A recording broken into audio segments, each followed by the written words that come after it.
अमरावती शहरात ड्रग्ज विरोधात मोठी कारवाई करण्यात आली आहे। नागपूर गेट पोलीस स्टेशनमध्ये दाखल एनडीपीएस गुन्ह्याच्या तपासादरम्यान गुन्हे शाखेने आरोपीच्या घरातून लाखो रुपयांची एमडी ड्रग्ज जप्त केली आहे।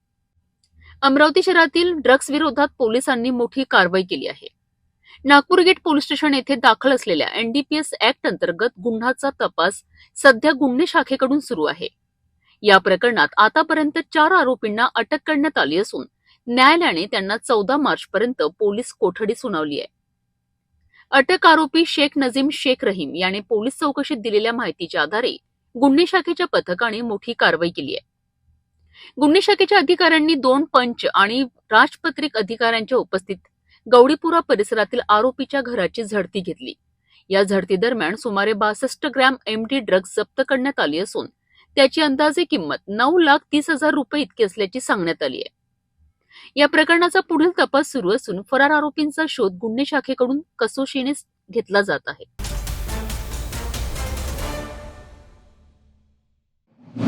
अमरावती शहरात एलबीटी केबल चोरीचा मोठा प्रकार उघडकीस आला आहे।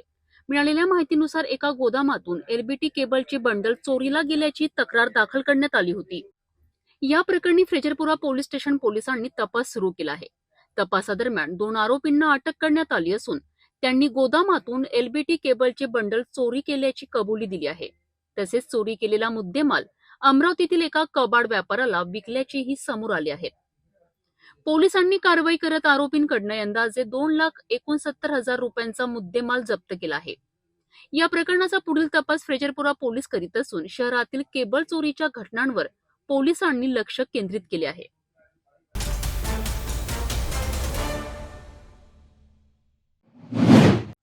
अमरावती शहरातील नागपुरी गेट पोलीस स्टेशन येथे रमजानच्या पवित्र महिन्यानिमित्त गुरुवारी सायंकाळी इफ्तार पार्टीचे आयोजन करण्यात आले।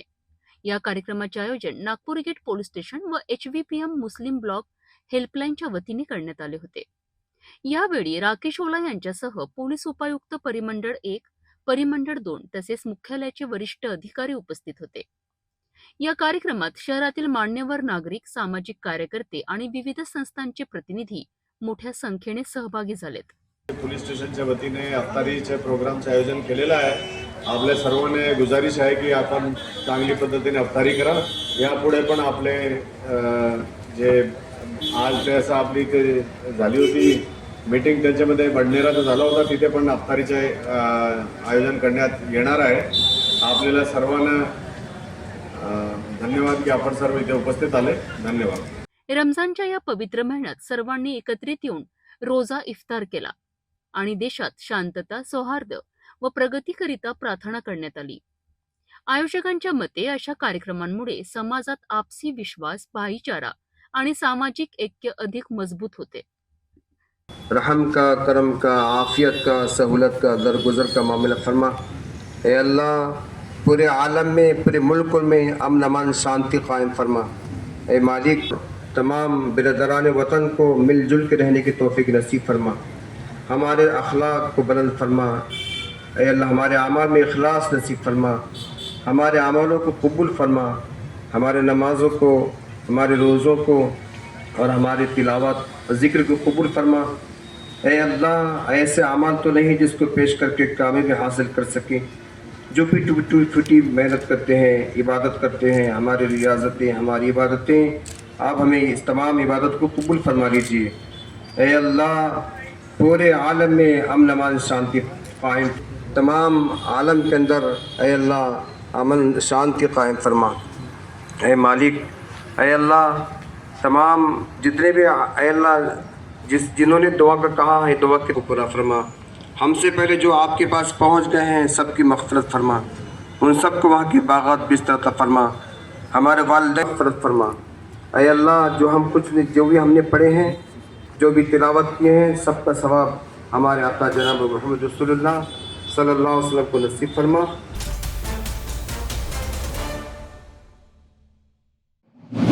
अमरावती शहरात गेल्या काही दिवसांपासून तापमानात सातत्याने वाढ होत असून उष्णतेची तीव्रता वाढली आहे। याच पार्श्वभूमीवर सौम्या शर्मा चांडक आणि डॉक्टर विशाल काळे यांनी नागरिकांना आवश्यक ती काळजी घेण्याचे आवाहन केले आहे। महानगरपालिकेच्या माहितीनुसार दुपारी 12 ते 3 या वेळेत शक्यतो घराबाहेर पडणे टाळावेत। अत्यावश्यक काम असल्यास डोके झाकण्यासाठी टोपी, कॅप किंवा ओढणीचा वापर करावा आणि हलके सुती कपडे परिधान करावेत. तसेच दिवसभरात पुरेशा प्रमाणात पाणी पिणे आवश्यक असून ORS, ताक, लिंबू पाणी आणि नारळ पाणी यांसारखे द्रव पदार्थ सेवन करण्याचा सल्ला देण्यात आलाय. उन्हात काम करणाऱ्या मजुरांनी वेळोवेळी सावलीत विश्रांती घ्यावी, तर लहान मुले, ज्येष्ठ नागरिक आणि गर्भवती महिलांनी विशेष काळजी घ्यावी. उष्माघाताची लक्षणे दिसल्यास संबंधित व्यक्तीस तात्काळ सावलीत हलवून पाणी द्यावे आणि आवश्यक असल्यास जवळच्या आरोग्य केंद्रात दाखल करावेत, असेही प्रशासनाने स्पष्ट केले आहेत.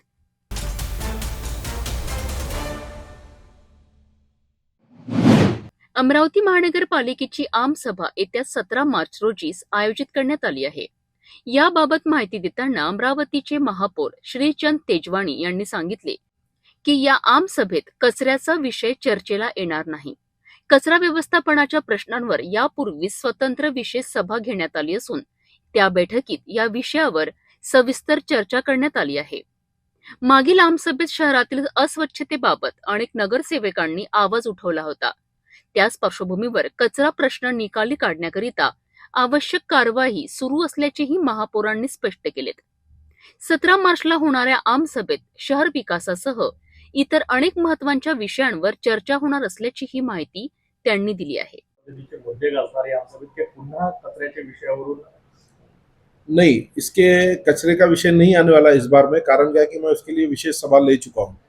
एक विशेष सभा में पूरा दिन हमने उसमें, आज पहली सभा ऐसी थी जो 9 घंटे चली, उसमें पूरा स्वच्छता का विषय था। सबके सामने जो जो भी नागरिकगण, नगर सेवकों को कंप्लेंट थी वो उन्होंने अपने विषय रखे हैं। वो विषय पे बाकायदा हम गौर कर रहे हैं और एक एक चीज़ को हम सीधा करते जा रहे हैं। जल्द से जल्द नगर सेवकों को भी तकलीफ नहीं होगी और हमारे अमरावती के नागरिकों को भी तकलीफ नहीं होगी। हम स्वच्छता के ऊपर पूरा ध्यान है। रहा सवाल एक आपने बोला था जादव साहब और चौहान साहब का, कैसा है, ये अधिकारी वर्ग काम कर चुका है वहाँ पे। जैसे जैसे हम हमारे हिसाब से पद्धत से काम करने बोल रहे हैं वो काम कर रहे हैं, और जिस दिन भी हमको लगा कि वो काम के प्रति उनकी लापरवाही है तो उसी दिन हम उनका निर्णय लेंगे। फिलहाल अभी उनका सहयोग और हमारे सहयोग से हम वो काम कर रहे हैं।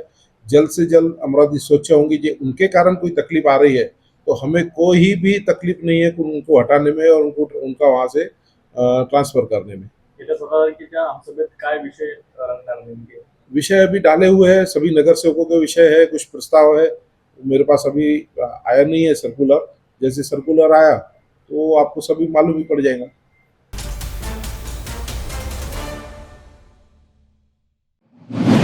अमरावती महानगरपालिकेचे महापौर श्रीचंद तेजवाणी यांनी शहरातील सर्व नागरिकांना घर टॅक्स भरण्याचे आवाहन केले आहे. महानगरपालिकेच्या वतीने येत्या 31 मार्च पर्यंत घर टॅक्स भरणाऱ्या नागरिकांना विशेष सवलत देण्यात आली आहे. थकीत करावरील अतिरिक्त व्याजामध्ये तब्बल 50% सूट देण्याचा निर्णय घेण्यात आला आहे. या सवलतीचा लाभ घेऊन नागरिकांनी आपला थकीत घर टॅक्स भरावा आणि शहराच्या विकासाकरिता सहकार्य करावेत, असे आवाहन महापौरांनी केले आहेत. नागरिकांना वेळेत कर भरल्यास महानगरपालिकेला विविध विकास कामे राबविण्यास मदत होणार असल्याचेही त्यांनी सांगितले. अमरावती महानगर पालिका की ओर से सभी नागरिकों के लिए टैक्स में अतिरिक्त जो भार लगा हुआ है उस पर 50% की छूट दी जा रही है। मैं सभी अमरावती के नगरवासियों से विनती करता हूं कि इन्होंने छूट का फ़ायदा लेके और एक मदद के रूप में आपके तरफ जो पैसे बाकी है वो भर के और महानगर पालिका को मदद कीजिए, ताकि जैसे हमें विकास करने में आपके ओर से सहयोग मिलना चाहिए। 31 मार्च तक ये स्कीम चालू है। आपने ज़्यादा से ज़्यादा इसका फ़ायदा लीजिए और महानगर पालिका को विकास करने में मदद कीजिए।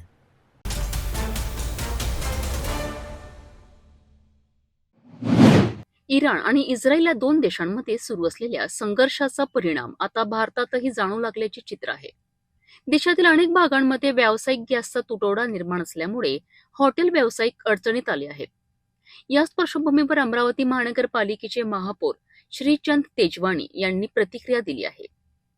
त्यांनी सांगितले आहे की सध्या फक्त व्यावसायिक गॅस पुरवठ्यात काही अडचणी निर्माण झाल्या आहेत, मात्र घरगुती वापराकरिता लागणाऱ्या गॅसचा पुरेसा साठा उपलब्ध असल्यामुळे नागरिकांनी घाबरण्याचे कारण नाही, असेही त्यांनी स्पष्ट केले. देशाचे नेतृत्व परिस्थिती सक्षमपणे हाताळत असल्याचे सांगत त्यांनी नागरिकांना अफवांवर विश्वास न ठेवण्याचे आणि गॅससाठी कुठेही गर्दी न करण्याचे आवाहन केले आहे.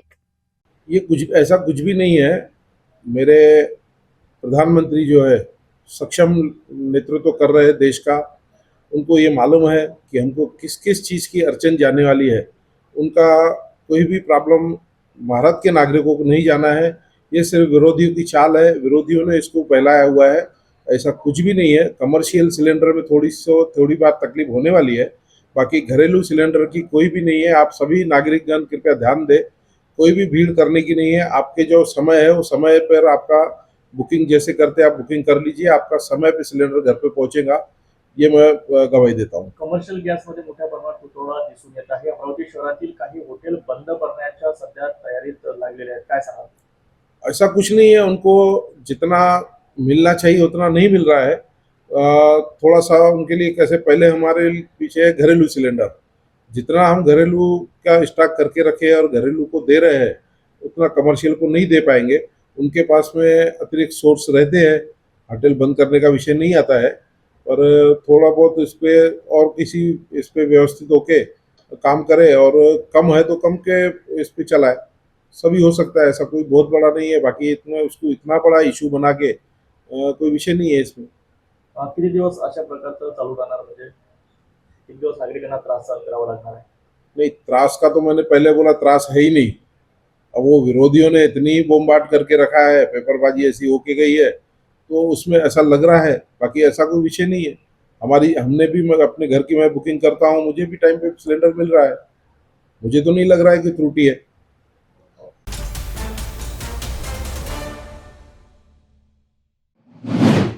अमरावती शहरात थकीत मालमत्ता कर वसुलीकरिता महानगरपालिकेने कठोर पावले उचलली आहेत.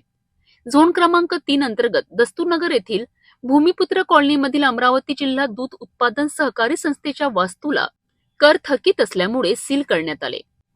तसेच MIDC रोडवरील हॉटेल लॉर्ड्स यांनी सुमारे 7 लाख रुपयांचा मालमत्ता कर न भरल्यामुळे त्या हॉटेलवरही सीलची कारवाई करण्यात आली. वारंवार सूचना देऊनही कर न भरल्यामुळे ही कारवाई करण्यात आल्याचे महानगरपालिकेच्या अधिकाऱ्यांनी सांगितले आहे. आगामी काळात शहरातील इतर थकबाकीदार मालमत्तांवरही अशीच कारवाई करण्यात येणार असल्याचा इशारा देण्यात आला आहे. त्यामुळे नागरिकांनी आपला मालमत्ता कर तातडीने भरून कारवाई टाळावी असे आवाहन महानगरपालिकेकडून करण्यात आले आहे.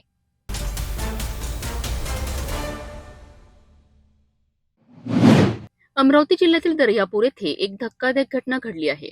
अकोटवरून दर्यापूर आगाराकडे येत असलेल्या बसला अचानक आग लागल्याची घटना घडली आहे. ही घटना दर्यापूर येथील रेल्वे क्रॉसिंग जवळ घडली असून बस क्रमांक MS09E2260 असल्याची माहिती समोर आली आहे. बसला अचानक आग लागल्यामुळे परिसरात मोठा गोंधळ उडालाय. आग विझवण्याकरिता स्थानिक नागरिकांनी धाव घेतली आहे.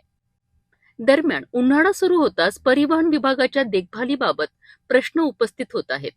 या घटनेमुळे काही काळ परिसरात तणावाचे वातावरण निर्माण झाले होते. या घटनेबाबत पुढील तपास सुरू असल्याची माहिती मिळत आहे.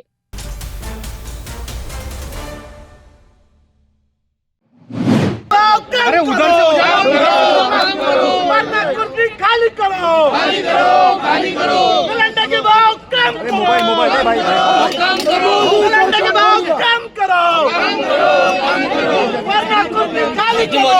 नागपूर शहरात घरगुती गॅस सिलेंडर दरवाढ आणि तुटवड्याच्या मुद्द्यावर राजकीय वातावरण चांगलेच तापलेले पाहायला मिळालेत. भारतीय राष्ट्रीय काँग्रेस पक्षाच्या कार्यकर्त्यांनी जिल्हाधिकारी कार्यालयासमोर जोरदार आंदोलन करत केंद्र सरकार विरोधात तीव्र निषेध नोंदवलाय. आंदोलनकर्त्यांनी जिल्हाधिकारी कार्यालयासमोर प्रतिकात्मक चूल पेटवून वाढत्या गॅस दरांचा निषेध केलाय. गॅस दरवाढ रद्द करा, सामान्य जनतेला दिलासा द्या अशा घोषणा देत कार्यकर्त्यांनी परिसर दणाणून सोडलाय. यावेळी काही आक्रमक कार्यकर्त्यांनी थेट जिल्हाधिकारी कार्यालयात शिरण्याचा प्रयत्न केला. त्यामुळे काही काळ तणावाचे वातावरण निर्माण झाले. मात्र पोलिसांनी तात्काळ हस्तक्षेप करत आंदोलनकर्त्यांना रोखले आणि परिस्थिती नियंत्रणात आणली. काँग्रेसच्या पदाधिकाऱ्यांनी आरोप केला आहे की घरगुती गॅस सिलेंडरचे दर सातत्याने वाढत असल्यामुळे सर्वसामान्य नागरिकांचे जगणे कठीण झाले आहे. त्यातच अनेक ठिकाणी सिलेंडरचा तुटवडा निर्माण झाल्यामुळे गृहिणींसमोर मोठे संकट उभे राहिले आहेत. या देशामध्ये नुकताच घरगुती सिलेंडरची 60 रुपये झालेली दरवाढ, त्यानुसार बेसिक सिलेंडरची 115 रुपयांनी झालेली दरवाढ, ही नागरिकांना या दरवाढीपासून कुठेतरी न्याय मिळावा याकरता आज हे आंदोलन करण्यात आलेलं होतं. प्रत्येक वेळी या सिलेंडरची दरवाढ करून सरकार नागरिकांवर, ह्या जनतेवर जो अन्याय करत आहे, या अन्यायाच्या विरोधात हे आंदोलन होतं. एवढंच नव्हे तर आज शहरामध्ये बऱ्याचशा गॅस गोडाऊनच्या बाहेर अर्धा एक किलोमीटरच्या नागरिकांच्या रांगा लागलेल्या आहे. एकीकडे प्रशासन सांगतं की कुठेही तुटवडा नाही, आणि एकीकडे नागरिकांच्या ज्या रांगा लागलेल्या आहे, OTP शिवाय त्यांना सिलेंडर येणं मुश्किल झालेलं आहे. जे 15 दिवसामध्ये जे सिलेंडर मिळत होतं त्याचा कालावधी आज 25 दिवस करण्यात आलेला आहे. ह्या सर्व गोष्टींचा नागरिकांना जो संभ्रम पसरण्यात आलेला आहे, त्याच्यापासून या जनतेला कुठेतरी न्याय मिळावा या मागण्या घेऊन आज आम्ही इथे जिल्हाधिकाऱ्यांना निवेदन दिलं. जिल्हाधिकाऱ्यांचं असं म्हणणं होतं किंवा आम्ही सांगितलं का आजच्याच वर्तमानपत्रामध्ये जे काही मेडिकल कॉलेज आहे तिथे सुद्धा तुटवडा झालेला आहे, ते त्यांच्या निदर्शनात आणून दिलं. परंतु जिल्हाधिकाऱ्यांनी सांगितलं की अशा कुठल्याही प्रकारची बाब नाही, स्टॉक हा भरपूर प्रमाणात उपलब्ध आहे. त्याच्यामुळे हा जो संभ्रम निर्माण झालेला आहे हा दूर करावा, ही मागणी आम्ही या काँग्रेस पक्षाच्या वतीने आज जिल्हाधिकारी. संजीव भाऊ, अनेकांकडे एकच सिलेंडर आहे, अशा वेळेस त्यांच्या घरचं सिलेंडर गेलं तर OTP येत नाही आहे आणि सिलेंडरही मिळत नाही आहे. मग OTP जो आहे ही त्यांची एक प्रक्रिया आहे, परंतु त्याच्यापासूनच मुक्तता मिळण्याकरता या सुद्धा बाबीवर आमचं त्यांच्यासोबत चर्चा झालेली आहे. आणि पहिले लोकांना नंबर लावला की सिलेंडर मिळून जायचं, OTP हा काही 100% कंपल्सरी नव्हता. त्याच प्रकारे आता सुद्धा नागरिकांना सुविधा उपलब्ध करून द्यावी, ही सुद्धा मागणी आम्ही तिथे ठेवतो. 4 दिवसापासून दररोज लाईन लागत आहे गॅस गोडाऊन पुढे, आणि ऑनलाईन नंबरही लागत नाही आहे. आम्ही सांगितलं ना आता की लोकांमध्ये जो संभ्रम निर्माण करण्यात आलेला आहे की एकीकडे थोडा जाणीव लोकांना होत आहे, हॉटेल्समध्ये सिलेंडर मिळत नाही आहे. बऱ्याच आपण माध्यमातून जर बघितलं असेल तर बरेचसे हॉटेल बंद होण्याच्या स्थितीवर आलेलं आहे. आणि अशा परिस्थितीमध्ये नागरिकांनी गॅस गोडाऊनच्या समोर ही घरी दूध चूल जी पेटते तिथे कुठे ती विझू नये, आणि सिलेंडर हा उपलब्ध असला पाहिजे. यानी लोकांनी आज गॅस गोडाऊनसमोर ज्या रांगा लावून ठेवलेल्या आहे, त्यासाठी काँग्रेस पक्षाने आज आम्ही इथे निवेदन दिले. सरकारने तात्काळ गॅस दरवाढ मागे घ्यावी, सिलेंडरचा पुरेसा पुरवठा करावा आणि सामान्य नागरिकांना दिलासा द्यावा, अशी मागणी काँग्रेसच्या कार्यकर्त्यांनी केली आहे. या मागण्यांसंदर्भात जिल्हाधिकाऱ्यांना निवेदन देण्यात आले. दरम्यान आंदोलनामुळे काही काळ जिल्हाधिकारी कार्यालय परिसरात तणावपूर्ण वातावरण निर्माण झाले होते. पुढील काळात या मुद्द्यांवर आणखी तीव्र आंदोलन छेडण्याचा इशाराही काँग्रेसकडून देण्यात आला आहे. सर, पण OTP शिवाय सिलेंडर देत नाही, आणि आधी पण होतं ना ताई,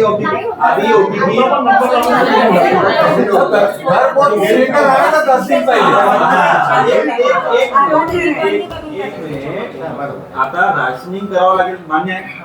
आता मला एक तुम्ही प्रॅक्टिकल सांगा, जर युद्धांमध्ये त्या तिथून गल्फमधून येऊच दिलं नाही तर टंचाई आता नाही आहे, पण 2 हप्त्यामध्ये येऊ शकतं, बरोबर आहे. आता आपण 2 घंटे चूल पेटवतो, आपण 1.5 घंटे राशनिंग तर करावं लागेल ना, शॉर्टेज नाही आहे. पण याच्या अर्थ नाही आपण, त्यामुळे आधी 15 दिवसामध्ये तुम्ही बुकिंग करू शकतो, ते आता 20 केलेलं आहे. चुलीवर आणलंच नाही ना, कशाला आता म्हणतात आणि चूल म्हणजे हे ऑलरेडी झालं ताई, ऑलरेडी आमची टीम आहे, आमच्या टीम तिकडे चाललेले आहे. मला एक सांगा, अगर शॉर्टेज होता तो कितने होटल बंद हुए क्या? मैंने कहा होटल वालों को बुलाया था, होटल चल रहे सब, मतलब नहीं पैनिक हो गए सर लोग, मैं वही बोल रहा हूँ, पैनिक हो गए. तो अभी देखो हमने कितना भी बोला तो लोगों का पैनिक जब जाना है तभी जाएगा. 3 बार बात किया, मैं मीडिया से ही बात किया, अभी करता हूँ मी, आमचा प्रयत्न करतो. तुम्ही पण ऍज अ पदाधिकारी, ऍज अ नगरसेवक तुमचं पण इन्फ्लुअन्स असते, त्यांनाही सांगा की आम्ही कलेक्टर साहेब भेटून आलो, शॉर्टेज कुठेच नाही, काही करू नका. आणि आता तर पुन्हा क्लिअर आम्ही काय शॉर्टेज वगैरे सांगू सगळं सांगू, की दरवाढ वाढली तसं विचारते सगळं काय सांगतो. एक काम करा, मेरे को 3-4 एग्जांपल दो. आदमी ने बोला कि मेरे से लिया, फिर ठीक है बिल्कुल रिटर्न द्यावं, मग मी काय करतो की बाबा या एजेंटनी माझ्याकडून 1200च्या वर 1000 रुपये घेतले, मला सिलेंडर दिला, तो उसका मेरे कंप्लेंट को रिटर्न में मैं अभी उसको उठाता हूँ.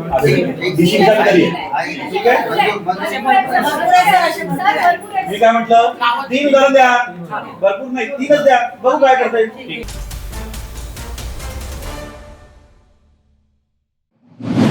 12 मार्च रोजी दर्यापूर शहरात एक धक्कादायक घटना घडली. परतवाडा येथून दर्यापूरकडे येत असलेल्या महापरिवहनाची बस क्रमांक MS09 EM 2260 ला अचानक भीषण आग लागली. बसला आग लागताच परिसरात एकच गोंधळ उडाला. बसमध्ये चालक, कंडक्टर आणि 2 प्रवासी असे 4 जण होते.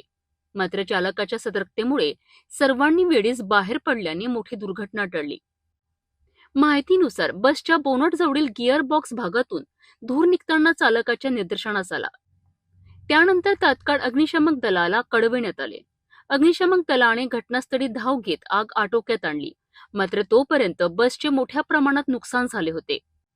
या घटनेबाबत विभाग नियंत्रक निलेश बेलसरे यांनी सांगितले की या घटनेचा पंचनामा करून पुढील तपास सुरू आहे. दरम्यान दरवर्षी उन्हाळ्यात अशा घटना घडत असल्याने परिवहन विभागाच्या देखभालीवरही प्रश्नचिन्ह उपस्थित केले जात आहे. 12/3/26 रोजी दुपारी एक दर्यापूर आगाराच्या बससोबत एक घटना झालेली आहे. त्या अनुषंगाने मी माहिती देऊ इच्छितो की MS09 EM 2260 ही दर्यापूर आगाराची बस परतवाडा ते दर्यापूर येत असताना दर्यापूरच्या बसस्टँडच्या अगदी जवळ, रेल्वे गेटजवळ बोनेट गेअरबॉक्सच्या दंड्याच्या जवळ स्पार्क होऊन धूर आल्याचं चालकाच्या निदर्शनास आलं. चालकाने व वाहकाने सदरची घटना लक्षात घेता नगर परिषद फायर ब्रिगेडला फोन करून तात्काळ बोलावलं. तेवढ्या वेळात बोनेट आणि कॅबिनचा काही भाग थोडा जळालेला होता. यामध्ये ST बसचं अंदाजे 1 लाख रुपये नुकसान झालेलं आहे व प्रवासी मात्र बसमध्ये 2च होते, कारण ती शेवटच्या टप्प्याला उतरणारी जागा असल्यामुळे आणि त्यामुळं प्रवाशांना कुठल्याही प्रकारची दुखापत झाली नाही.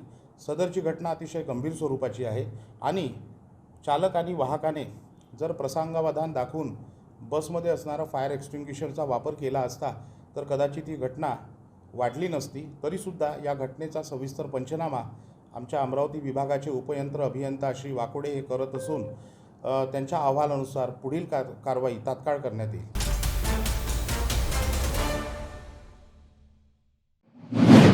रामटेक तालुक्यातील मणसर कांद्रे RTO चेकपोस्टवर लाचलुचपत प्रतिबंधक विभागाने मोठी कारवाई केली आहे.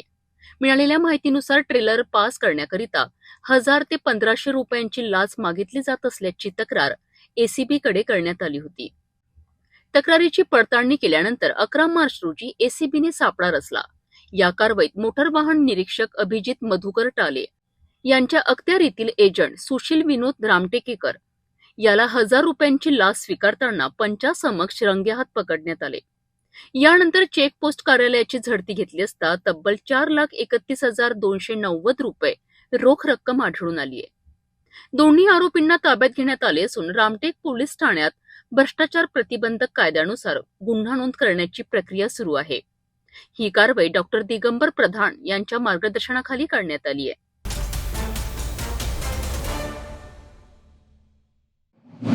राष्ट्रीय हरित न्यायाधिकरण म्हणजेच नॅशनल ग्रीन ट्रायब्युनल यांच्या स्पष्ट आदेशानंतरही भंडारा जिल्ह्यात वाळू माफियांचा बेकायदेशीर उपसा सुरू असल्याचा धक्कादायक प्रकार समोर आला आहे. प्रशासनाच्या टीमने घटनास्थळी धाव घेताच वाळू माफिया मात्र फरार झालेत. भंडारा जिल्ह्यात नॅशनल ग्रीन ट्रायब्युनल यांनी सर्व वाळू घाट बंद ठेवण्याचे स्पष्ट आदेश दिले आहेत. मात्र या आदेशांना केराची टोपली दाखवत काही वाळू माफिया भंडारा जिल्ह्यातील नदीपात्रातून रात्रीच्या अंधारात बेकायदेशीर वाळू उपसा करत असल्याचा प्रकार समोर आला आहे. ही घटना पवनी तालुक्यातील कातखेडा वाळूघाट परिसरात उघडकीस आली आहे. मिळालेल्या माहितीनुसार कातखेडा वाळूघाट एका खासगी कंपनीला देण्यात आला असला तरी सध्या जिल्ह्यात वाळू उपसा पूर्णपणे बंद आहे. तरी देखील रात्रीच्या वेळी नदीपात्रातून मोठ्या प्रमाणात वाळू काढली जात असल्याची माहिती समोर आली आहे. ही माहिती समोर येताच जिल्हाधिकारी यांनी तातडीने अधिकाऱ्यांची टीम घटनास्थळी पाठवली. मात्र अधिकारी पोहोचण्यापूर्वीच वाळू माफिया तेथून फरार झालेत. घटनास्थळी कोणतेही वाहन आढळले नाहीत. मात्र नदीपात्रात मोठ्या प्रमाणात वाळू उपसा केल्याचे स्पष्ट चिन्ह दिसून आलेत.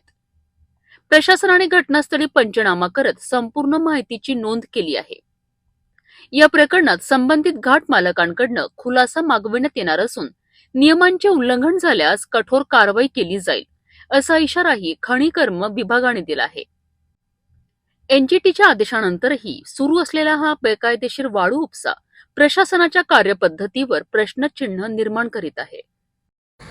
पवनी तालुक्यातील खातखेडा येथील रेती घाटामधून रात्री मोठ्या प्रमाणात चोरी होत आहे याबाबत बातम्या प्रसिद्ध झाल्या होत्या, तसेच तक्रारीसुद्धा प्राप्त झाल्या. त्या अनुषंगाने माननीय जिल्हाधिकारी भंडारा यांच्या निर्देशान्वये जिल्ह्याचे पथक तसेच उपविभागीय अधिकारी भंडारा यांचे पथक यांनी तात्काळ कारवाई करून तिथे भेट दिली. तथापि भेटीच्या वेळेस तिथे कोणत्याही प्रकारचे वाहन उपलब्ध चोरी करताना आढळून आले, कदाचित ते वाहन पडून गेले असतील. त्या अनुषंगाने तेथील पंचनामा करण्यात आला. संबंधित रेती घाटात याबाबत खुलासा मागवण्यात येईल व त्याला नोटीस बजावण्यात येईल. तसेच त्या अनुषंगाने कारवाई करण्यात येईल. या पुढे कोणत्याही रेती घाटातून चोरी होणार नाही याबाबत माननीय जिल्हाधिकारी यांचे कडक निर्देश असून कोणालाही या प्रकरणात इन्व्हॉल्व असल्यास त्यांना सोडण्यात येणार नाही असे साहेबांनी निर्देश दिले आहे. तसेच तिथून चोरी होणार नाही याकरिता दिवसा रात्री तिथे कर्मचारीची नियुक्ती करण्यात येत आहे.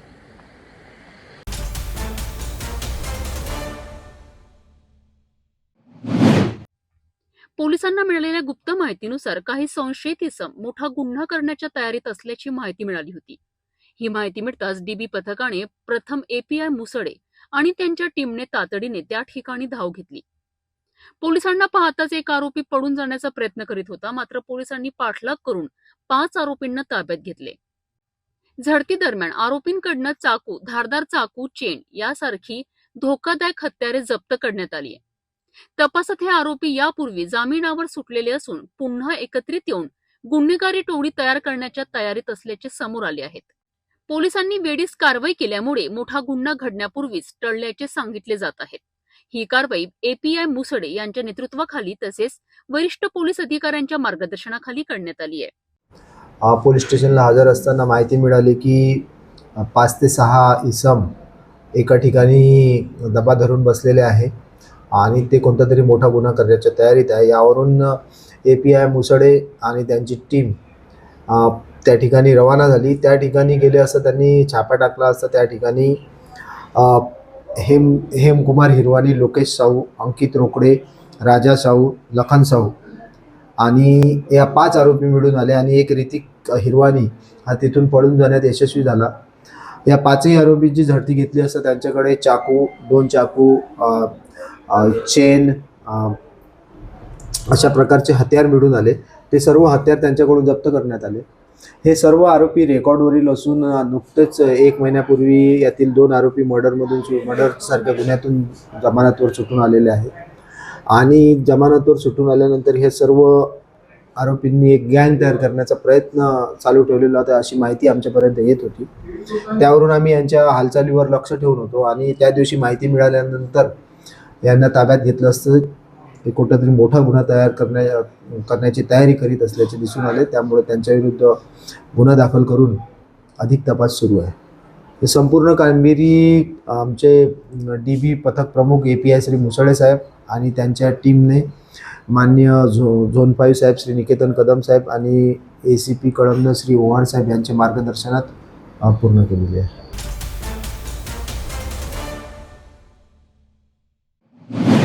भंडारा जिल्ह्यातील पवनी शहरात एका 12 वर्षाच्या विद्यार्थ्याने स्वतःच्या अपहरणाचा बनाव रचल्याची धक्कादायक घटना समोर आली आहे. शाळेतील किरकोळ वाद लपवण्याकरिता या विद्यार्थ्याने किडनॅपिंगची खोटी कथा तयार केल्याचे तपासात उघड झालेत. भंडारा जिल्ह्यातील पवनी शहरात एका धक्कादायक आणि तितकाच चिंताजनक प्रकार समोर आला आहे. आनंदम विद्या मंदिर शाळेमधील एका 12 वर्ष विद्यार्थ्याने स्वतःच्याच अपहरणाचा बनाव रचल्याची घटना उघडकीस आली आहे. मिळालेल्या माहितीनुसार शाळेत 2 विद्यार्थ्यांमध्ये किरकोळ वाद झाला होता. या वादानंतर रागाच्या भरात संबंधित विद्यार्थ्याने वर्गातील टेबलवर काही अभद्र शब्द लिहिलेत. ही बाब शिक्षकांच्या लक्षात आल्यानंतर त्यांनी विद्यार्थ्याच्या पालकांना शाळेत बोलावण्यास सांगितले. मात्र पालकांकडनं रागावले जाईल आणि शिक्षा होईल या भीतीने विद्यार्थी घाबरून गेला.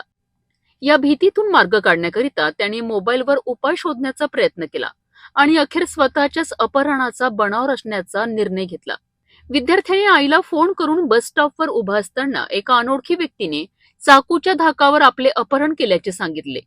तसेच नाकावर रुमाल ठेवून बेशुद्ध केलेत आणि नागपूरच्या दिशेने नेत असताना उमरेडजवळ एका मंदिराजवळ शुद्ध आल्यावर आरडाओरड केल्याने अपहरणकर्ते पळून गेल्याची कथा त्याने आईला सांगितली. मात्र या कथेबाबत संशय आल्याने पालकांनी परिसरातील सीसीटीव्ही फुटेज तपासलेत. फुटेजमध्ये अपहरणासारखी कोणतीही घटना दिसून आली नाही. यानंतर पालक आणि पोलिसांनी विद्यार्थ्यांची चौकशी केली असता अखेर त्यांनी भीतीपोटी हा खोटा बनाव असल्याची कबुली दिली. या प्रकरणानंतर मोबाईलचा वाढता वापर, मुलांमधील मानसिक तणाव आणि पालक मुलांमधील संवादाचा अभाव हा मुद्दा पुन्हा चर्चेत आला आहे. या घटनेबाबत माहिती देताना निलेश ब्राह्मणे यांनीही पालकांनी मुलांशी संवाद वाढवण्याचे आवाहन केले आहे. एक मेसेज आला आहे की एक अल्पवयीन मुलाला चाकू लावून किडनॅप केलेला आहे.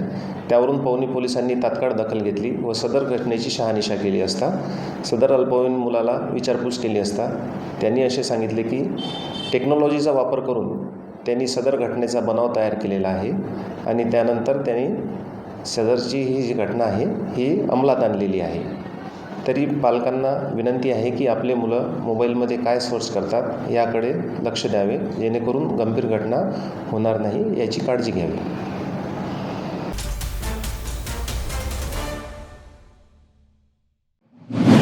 अमरावती शहरासाठी अभिमानाची बाब ठरलेल्या भारतीय महिला क्रिकेट संघाच्या परफॉर्मन्स अॅनालिस्ट अनिरुद्ध अरुण देशपांडे यांचा विशेष सन्मान करण्यात आला.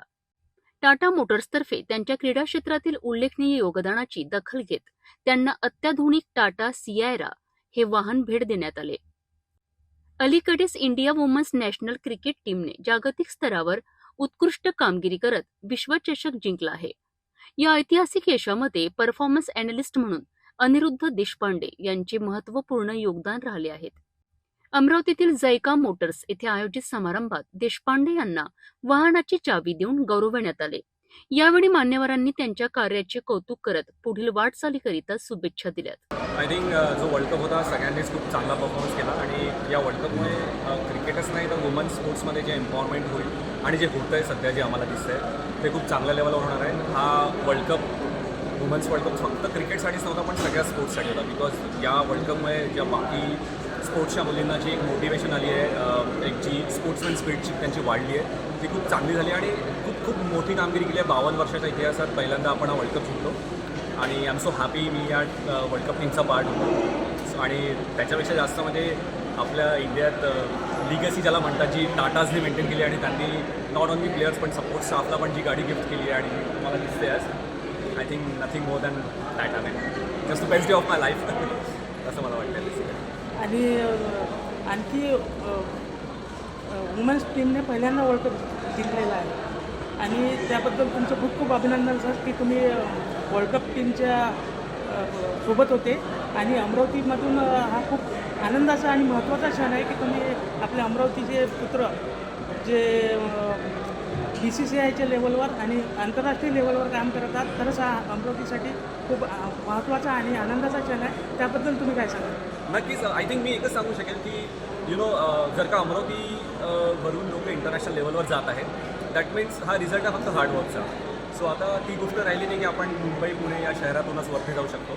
इनफॅक्ट तुम्हाला हे सांगू इच्छितो मी की जितेश शर्मा, अपूर्व वानखडे, दिशा कासट, भारती फुलमाली या लोकांनी ऑलरेडी WPL, IPL आणि इंटरनॅशनल लेवलवर कामगिरी केली आहे आणि त्यांच्यात मी ॲडप्ट झालो आहे. आणि अजून प्राऊडची गोष्ट म्हणजे सगळे मला ज्युनियर्स आहेत, सगळे अनिलाला म्हणून मला कॉल करतात. सो आय थिंक हे एक गोष्ट सगळ्यांसाठी खूप इम्पॉर्टंट आहे की स्वप्न मोठे बघा आणि ते पूर्ण करायला फक्त डेडिकेशन ठेवा आणि एक जिद्द ठेवा, ते नक्कीच पूर्ण होते आणि ते होतात, नक्की होतात. या सगळ्यांनी केले, मी पण ट्राय केलं, ते झालं.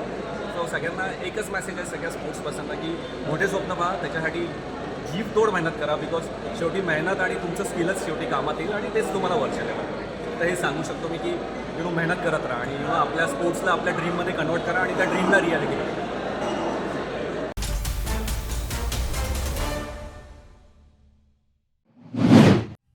नागपूरच्या लकडगंज परिसरात महिला व्यापाऱ्याकडून खंडणी वसूल करण्याचा धक्कादायक प्रकार समोर आला आहे. मिळालेल्या माहितीनुसार सुमारे 3 वर्षापूर्वी नीलम नावाच्या महिला व्यापाऱ्यांनी आपल्या व्यवसायाकरिता 50 लाख रुपये उधार घेतले होते. व्यवसायात मंदी आल्यामुळे संपूर्ण रक्कम वेळेवर परत करता आली नाही. मात्र त्यापैकी सुमारे 45 लाख रुपये त्यांनी परत केल्याचे सांगितले जात आहे. उर्वरित रकमेचा वाद सध्या न्यायालयात सुरू आहे. या वादाची माहिती असलेल्या एका मध्यस्थाने याचा फायदा घेत छापरूनगर येथील कुख्यात गुंड दिलीप कोसरूकर याला खंडणी वसुलीसाठी सुपारी दिल्याचा आरोप आहे. शनिवारी दुपारी आरोपी अक्षय चांभारे हा महिला व्यापाऱ्याच्या घरी पोहोचला आणि फोनवरून कोसरूकरशी तिची बोलणी करून दिली. यामुळे कोसरूकरने शिवीगाळ करत 2 दिवसांच्या आत व्याजासह 65 लाख रुपये देण्याची धमकी दिली आहे. या घटनेने घाबरलेल्या महिला व्यापाऱ्यांनी मंगळवारी लाकडगंज पोलीस ठाण्यात तक्रार दाखल केली आहे. पोलिसांनी प्रकरणाची गंभीरता लक्षात घेऊन आरोपींविरुद्ध गुन्हा दाखल करत प्रतिबंधात्मक कारवाई सुरू केली आहे. पोलीस ठाणे लकडगंज येथे एक फिर्यादी नीलम साखरकर या महिला आल्या होत्या. त्यांनी त्यांच्या कंप्लेंटमध्ये सांगितलं की एक त्यांचा अक्षय चांभारे या व्यक्तीसोबत पैशाचा व्यवहार चालू होता. त्यासंबंधी कोर्टात केसही सुरू आहे. पण त्यांना 2 दिवसाआधी एक दिलीप कोसरूकर या व्यक्तीने त्यांना पैशाची मागणी केली व पैसे दिले नाही तर जीवे मारून टाकेल अशी तिला धमकी दिली. त्या प्रकरणाची गंभीरता आम्ही लक्षात घेऊन माननीय DCP sir Rahul Madane sir, ACP Shivprasad पारवे सर व senior PI Arun Kshirsagar sir यांच्या मार्गदर्शनाखाली आम्ही याचा तपास सुरू केलेला आहे. दिलीप कोसरूकर याचा पूर्वीचे रेकॉर्ड्स आहे. आम्ही त्याचाही तपास सुरू केलेला आहे आणि अक्षय चांभारे या व्यक्तीने त्यांची मदत घेऊन या महिलेला चांभारे या व्यक्तीने दिलीप कोसरूकर या व्यक्तीची मदत घेऊन महिलेला धमकवण्यासाठी फोन करायला लावलेला होता. तर 50 लाखाचा व्यवहार चालू होता. 3 वर्ष आधीची ही गोष्ट आहे. कोर्टात त्याची केसही सुरू आहे आणि त्या व्यक्तीने दिलीप कोसरूकर याने त्यांच्याकडनं 65 लाख रुपयाची मागणी केलेली होती. आता या संबंधीचा पुढील तपास सुरू आहे.